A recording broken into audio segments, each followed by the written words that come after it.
Bersama dengan saya, Dr. Ingrid Tania. Saya pengasuh channel dari Dr. Herbal TV dan kebetulan saat ini sedang menjabat sebagai Ketua Umum PD-PONJI, Perkumpulan Dokter Pengembang Obat Tradisional dan Jamu Indonesia. Sebelum saya masuk menjelaskan apa yang akan saya peragakan dan apa yang saya akan infokan, sebelumnya saya ingin mengingatkan agar rekan-rekan sahabat Dr. Herbal TV bisa like, subscribe, dan share dari channel Dr. Herbal TV, termasuk share dari konten-konten yang saya tampilkan di channel Dr. Herbal TV ini. Nah, pada episode kali ini saya akan sharing sedikit tentang penyakit gangguan lambung dan apa herbal yang bisa bermanfaat untuk mengatasi gangguan pada lambung. Orang-orang mengenal penyakit lambung dihubungkan dengan penyakit asam lambung atau juga ada istilah sakit MAH. Kemudian ada juga istilah GERD, Gastroesophageal Reflux Disease. Nah, pertama-tama saya akan menjelaskan penyakit yang paling banyak dialami oleh masyarakat di dunia, termasuk masyarakat di Indonesia. Sebetulnya yang paling sering dialami belum merupakan suatu penyakit, tetapi baru merupakan suatu sindrom, ya, atau kumpulan gejala-gejala dari gangguan lambung. Dan ini dinamakan sindroma dispepsia. Gejala-gejala yang menyertai misalnya merasa kembung, merasa mual, merasa panas terbakar di lambung, ataupun juga merasa nyeri di area ulu hati atau nyeri lambung. Nah, biasanya keluhan dari sindrom dispepsia ini terjadi diakibatkan oleh pola hidup yang tidak sehat.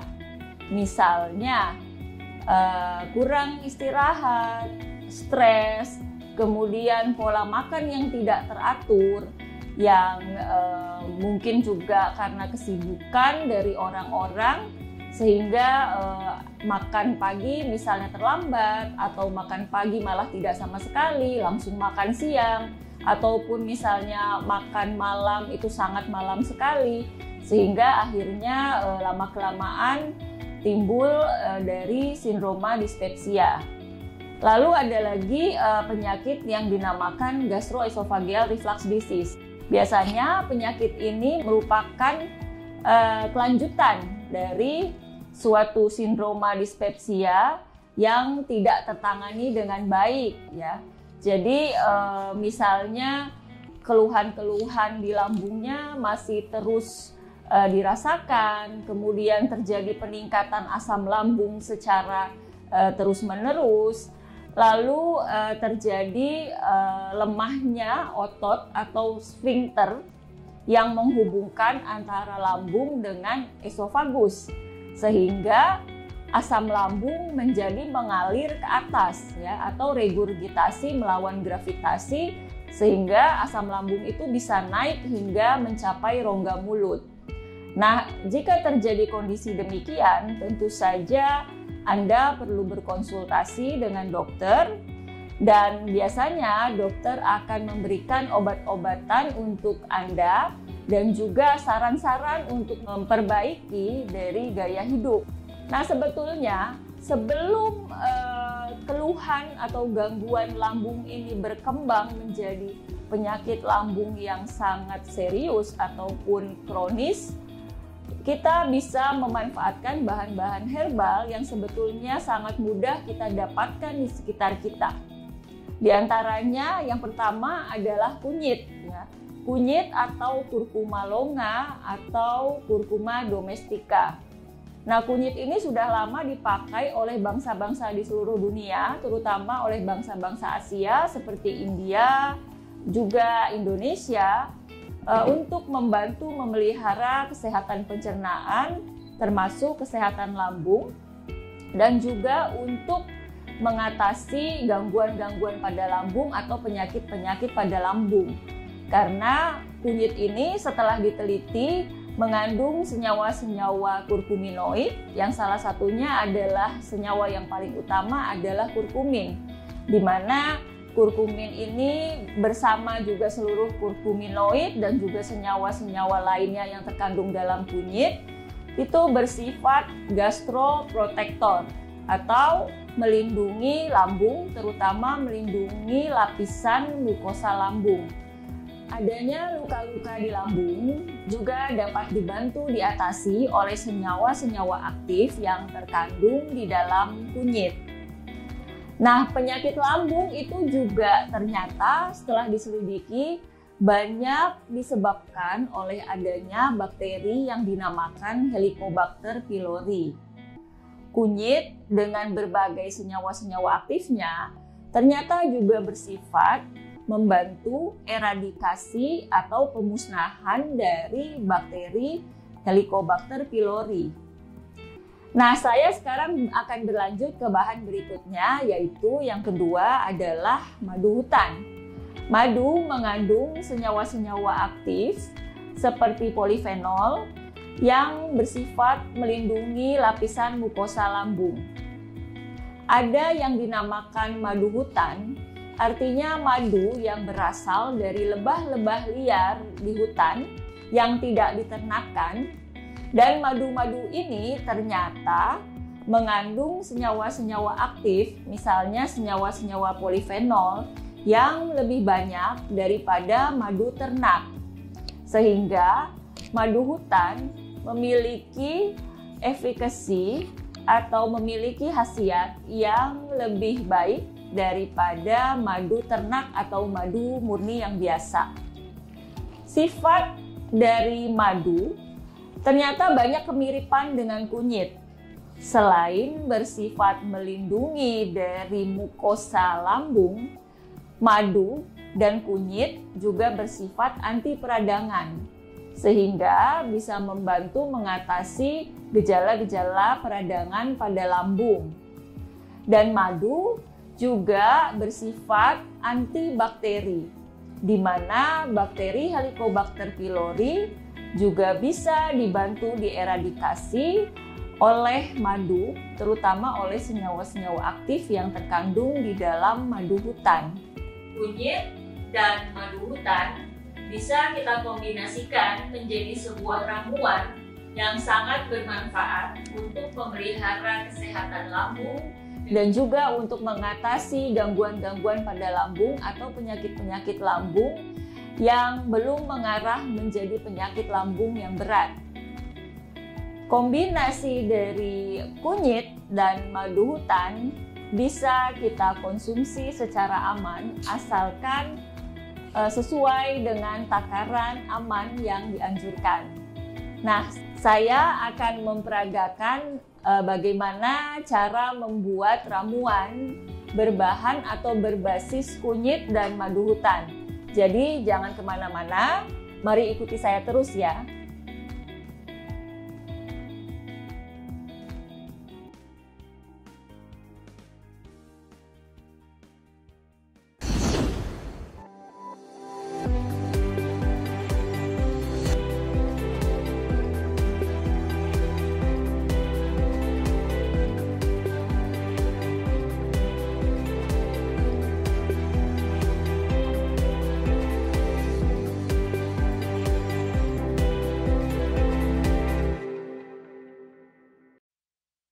Solusi lambung fresh bebas mah, fresh mah.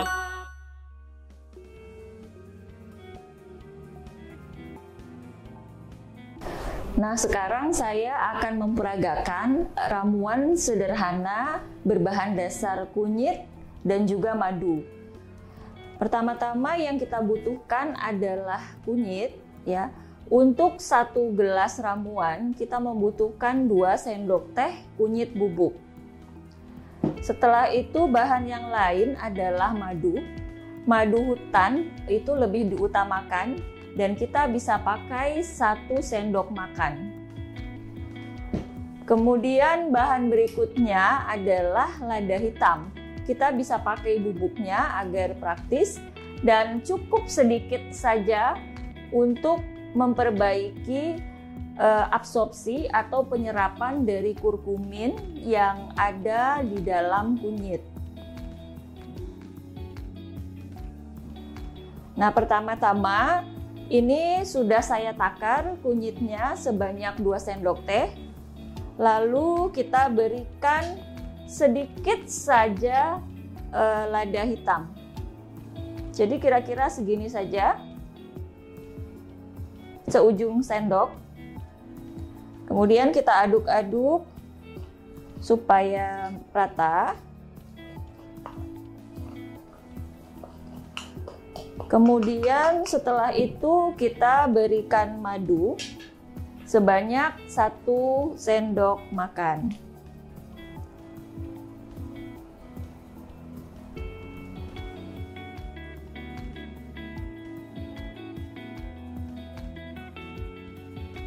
Kemudian kita aduk-aduk sampai rata hingga menjadi seperti pasta ya. Nah, kira-kira nanti jadinya seperti ini. Sudah bergabung atau menyatu dengan rata antara kunyitnya, lada hitamnya, dan madu hutannya. Kemudian berikutnya kita siapkan air panas. Jadi sudah dididihkan terlebih dahulu. Hanya saja kita tidak memakai air yang tengah-tengah mendidih. Karena kalau air yang sedang mendidih itu bisa merusak kandungan senyawa aktif di dalam madu. Jadi ini air yang sudah dididihkan, kemudian didinginkan sebentar sehingga suhunya seideal mungkin mencapai 60 derajat Celcius. Kita bisa tuang airnya.